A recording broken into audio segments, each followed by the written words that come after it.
नमस्कार दोस्तों, स्वागत है आपका हमारे YouTube चैनल पौराणिक मंच 108 में। अगर आप भी अपने जीवन में कुछ नया करना चाहते हो तो इस वीडियो को जरूर देखें। यह वीडियो आपकी जिंदगी बदल देगी। तो लिए वीडियो शुरू करते हैं। दोस्तों, शास्त्रों में लिखा है कि मृत व्यक्ति की आत्मा का अपने जीवन में उपयोग की गई वस्तुओं से लगाव मृत्यु के बाद भी बना रहता है। कई बार यह जुड़ाव इतना अधिक होता है कि मृत व्यक्ति की आत्मा इस संसार को छोड़कर जाना ही नहीं चाहती। मृतात्मा का इन वस्तुओं के साथ मानसिक जुड़ाव इतना मजबूत होता है कि उनकी ऊर्जा उस वस्तु में वास करने लगती है। इसलिए धर्मशास्त्रों के अनुसार यदि कोई इन वस्तुओं का प्रयोग बताई गई विधि के अनुसार नहीं करता तो जीवात्मा उस व्यक्ति की तरफ आकर्षित हो जाती है, जिससे उसे और उसके परिवार वालों को कई परेशानियों का सामना करना पड़ता है। तो दोस्तों, आइए जानते हैं कि मृत व्यक्ति की वो वस्तुएं कौन सी हैं जिन्हें भूल से भी उपयोग में नहीं लाना चाहिए, और यदि कोई व्यक्ति इन वस्तुओं का प्रयोग पहले से ही कर रहा हो तो अब उसे क्या करना चाहिए। जो इन बातों को नहीं मानता उसके जीवन में क्या समस्याएं आती हैं और इन बातों का वैज्ञानिक आधार क्या है। इसके साथ ही साथ इस वीडियो में आप यह भी जानेंगे कि अगर कोई बुरी शक्ति आपके घर में रह रही हो तो उसका पता कैसे लगाएंगे और उसे अपने घर से दूर कैसे भगाएंगे। वीडियो शुरू करने से पहले आपसे अनुरोध है कि हमारे चैनल वैदिक ज्ञान संगम को सब्सक्राइब कर लें और व्रत त्योहार में खाए जाने वाले शुद्ध फलाहार और पूजन सामग्री को प्राप्त करने के लिए डिस्क्रिप्शन में दिए हुए लिंक को क्लिक करें और कमेंट बॉक्स में जय श्री नारायण लिखकर परमात्मा को अपना आभार व्यक्त करें। दोस्तों, इन वस्तुओं में सबसे पहली वस्तु है मृत व्यक्ति के कपड़े।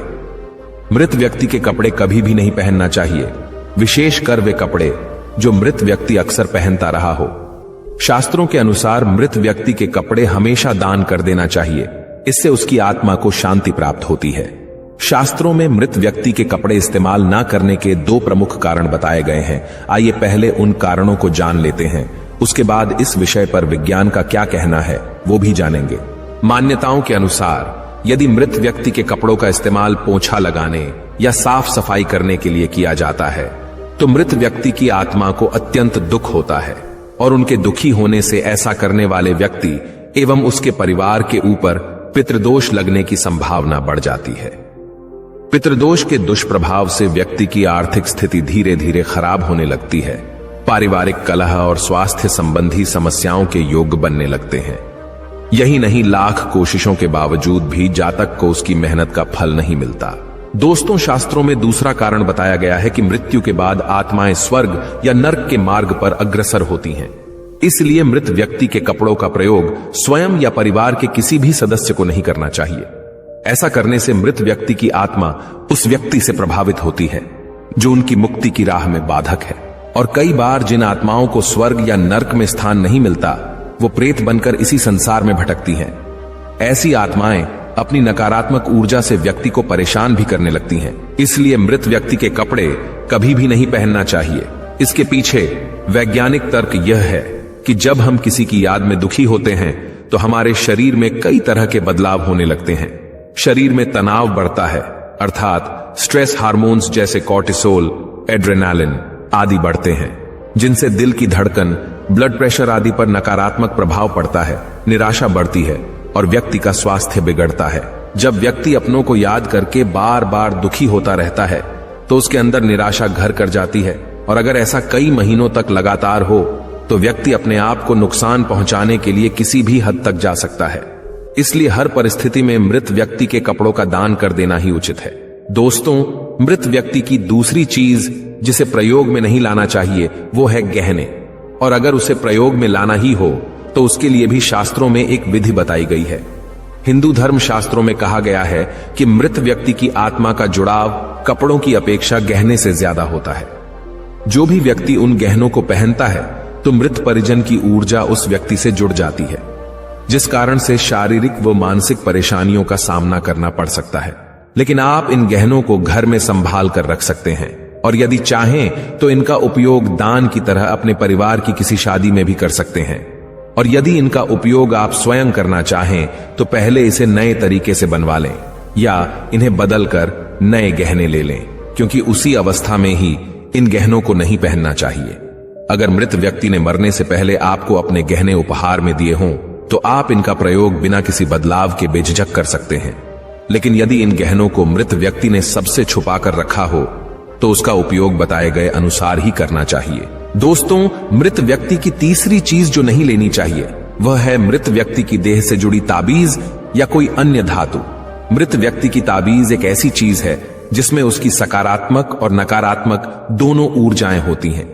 परिवार के सदस्य ताबीज सुख समृद्धि, लंबी आयु, डर से बचाव के लिए, रुकावटें दूर करने के लिए इत्यादि कारणों से पहनते हैं। मान्यताओं के अनुसार इसमें उस इंसान की ऊर्जा का वास लंबे समय तक रहता है। इसीलिए इन ताबीजों का प्रयोग एक बार हो जाने के बाद दोबारा कभी नहीं करना चाहिए और ना ही इसे अपने पास रखना चाहिए। मान्यताओं के अनुसार इन ताबीजों को हमेशा अग्निकुंड में भस्म कर देना चाहिए। दोस्तों, ताबीज के अलावा व्यक्ति कंगन, माला, अंगूठी इत्यादि हमेशा पहने रहता है जो किसी ना किसी धातु से बनी होती है। मान्यताओं के अनुसार ये धातुएं व्यक्ति से जीवन भर जुड़ी रहती हैं और उसकी सकारात्मक तथा नकारात्मक ऊर्जा को संचित किए होती है। ये चीजें किसी भी कीमत पर उपयोग में नहीं लानी चाहिए, वरना इसके भयंकर परिणाम आगे सामने आते हैं। इन धातुओं का दान कर देना, अग्नि या पवित्र जल में समर्पित कर देना सबसे उत्तम होता है। अगर स्वयं के लिए उपयोग करना हो तो इनका उपयोग भी गहनों की तरह ही बदलाव करवाकर करना चाहिए। दोस्तों, आप में से यदि कोई व्यक्ति इन वस्तुओं का उपयोग अपने जीवन में पहले से ही कर रहे हो और किसी प्रकार की कोई समस्या ना आ रही हो तो आगे भी आप इन वस्तुओं का उपयोग सामान्य रूप से कर सकते हैं। लेकिन यदि आपके जीवन में अलग अलग कारणों से कोई ना कोई समस्या आती रहती है तो आपको तत्काल बताए गए तरीकों से इस समस्या को समाप्त करने का प्रयास करना चाहिए और किसी योग्य ब्राह्मण से ध्यान दीजिएगा। किसी भी ब्राह्मण से नहीं बल्कि योग्य ब्राह्मण से पूजा पाठ करवाना चाहिए।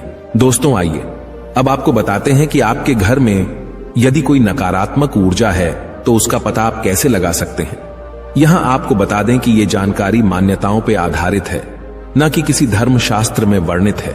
इसके लिए आपको रात्रि के समय एक गिलास पानी लेना होगा, उसमें 2 चम्मच नमक और सफेद विनेगर डालकर अच्छे से मिलाना है। फिर उसको घर में ऐसे स्थान पर रखना है जहां पर आपको नकारात्मक ऊर्जा का एहसास अधिक होता हो। उसके बाद ये पानी अगर अगली सुबह तक गंदा और पीला हो जाए तो आप समझ जाएं कि आपके घर में नकारात्मक ऊर्जा रह रही है, और अगर ऐसा ना हो तो आपके घर में कोई समस्या नहीं है। लेकिन अगर आपके घर में नकारात्मक ऊर्जा के होने का सबूत मिले तो घर में जिस जल से घर में पोंछा लगाया जाता हो उसमें नमक मिला दें, फिर पोंछा लगाएं। ऐसा करने से नकारात्मक शक्ति कमजोर होती है। इसी के साथ रोजाना घर में गुग्गल, पीला सरसों और लोहबान जलाएं और इसका धुआं पूरे घर में दिखाएं। ऐसा करने से नकारात्मक शक्तियों से रक्षा होती है और हनुमान चालीसा का नियमित पाठ करने से नकारात्मक शक्ति घर छोड़ के चली जाती है। रोजाना हनुमान चालीसा का पाठ करने से आपके आसपास पॉजिटिव एनर्जी का संचार होता है, हर प्रकार की नकारात्मक शक्तियों से मुक्ति मिलती है और जीवन प्रगति की ओर बढ़ता है। दोस्तों, यदि आप व्रत त्योहार में खाए जाने वाले शुद्ध फलाहार और पूजन सामग्री को प्राप्त करना चाहें तो डिस्क्रिप्शन में दिए हुए लिंक को क्लिक करें।